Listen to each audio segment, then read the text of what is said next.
Vamos para a parte 2 dos alvos prioritários e agenda na DBT. Essa parte 2, eu vou dizer que é a metade. A gente ainda vai ter uma parte 3. Então, respira fundo, pega a canetinha, anota, que a gente vai conversar agora um pouquinho sobre isso. Que a gente precisa ter que, ao a gente fazer essa lista de prioridades, é importante ser dialético, ser colaborativo. Então, eu tenho verdade, meu paciente também tem verdade. As duas verdades podem coexistir juntas. Não precisa ser ou eu estou certo ou ele está certo. Ambos estão certos. Ambos têm uma sabedoria naquela verdade. E vocês precisam chegar numa dialética, numa síntese das ideias para construir essa lista de prioridades.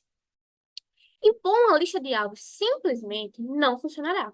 Na verdade, trabalhar com o paciente para criar uma lista viável de alvos prioritários é uma oportunidade para, primeiro, ensinar uma maneira eficaz de abordar problemas, segundo, construir o relacionamento e terceiro, modelar os princípios essenciais da DBT.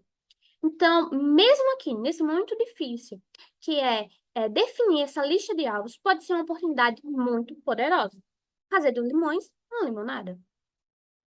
Então, busque uma síntese entre as metas que esse paciente tem e os problemas. Faça com que, para chegar a essas metas, para relacionar esses problemas, como se fosse um caminho. Então, um meio para um fim. A gente precisa abordar esses problemas para chegar nessa meta. E aqui a gente pergunta: quais metas são importantes? Quais metas você, como psicólogo, tem que focar? E quais problemas interferem nessas metas? Aqui, a gente já começa a modelar esse paciente, a observar aqui os fatores, a definir um objetivo específico, o caminho para chegar nele. O segundo passo na síntese é entre a ordem dos alvos. O que é que eu tenho que tratar de mais importância? É eu, terapeuta, é a DBT que define ou é o paciente? Então, é importante avaliar cada área de ambos os lados, para vocês chegarem junto a uma síntese.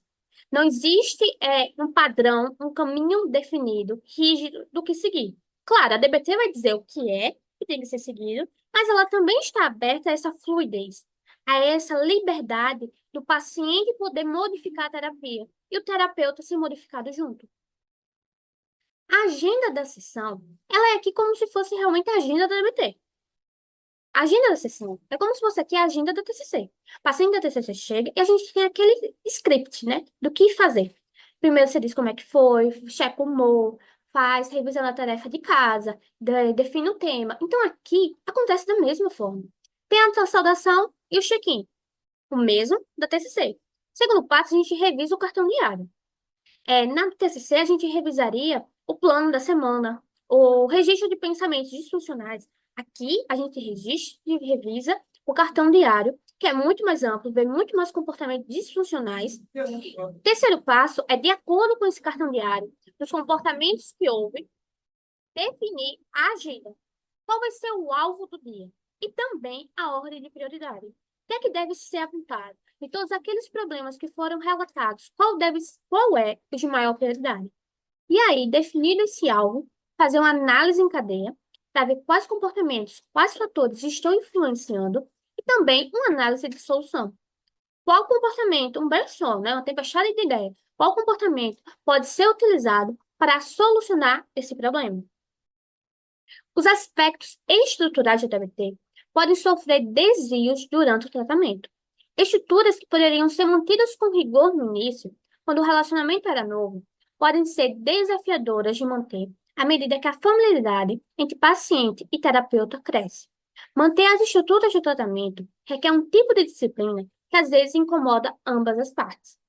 Então, é muito difícil manter ali aquela rigidez, aquela posição, aquele setting terapêutico que seja definido, que não seja apenas um relacionamento afetivo.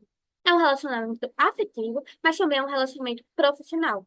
É preciso aqui muita disciplina para manter essa dialética. Cada um desses modos, funções da DBT, tem uma agenda mais específica do que a ampla agenda do terapeuta individual e uma lista de alvos prioritários muito mais breve e focada. Porque aqui a terapia individual, ela tem uma agenda muito ampla. Ela tem, tipo assim, muita coisa para ver. Mas os outros modos de fazer DBT, ela vai ter uns alvos mais breves e mais focados. Por exemplo, no grupo de habilidades, os alvos vão ser, primeiro, diminuir comportamentos que possam destruir a terapia, ou seja, o grupo de habilidades. Enquanto na terapia individual vai ser os comportamentos, os alvos, enquanto na terapia individual vai ser os comportamentos que ameaçam a vida, aqui vai ser os comportamentos que ameaçam o grupo. Tem uma diferença. Porque os comportamentos que ameaçam a vida é de prioridade para o terapeuta individual. Para o terapeuta do grupo, é importante manter o grupo. Ele não está focado ali no indivíduo, mas em todo o contexto, em todo o grupo. Então, qual o comportamento que destrói a capacidade de ensinar ou de aprender?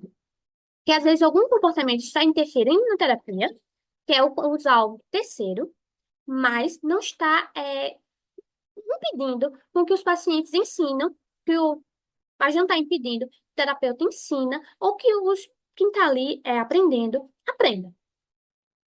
O segundo alvo vai ser aumentar a aquisição e o fortalecimento de habilidades.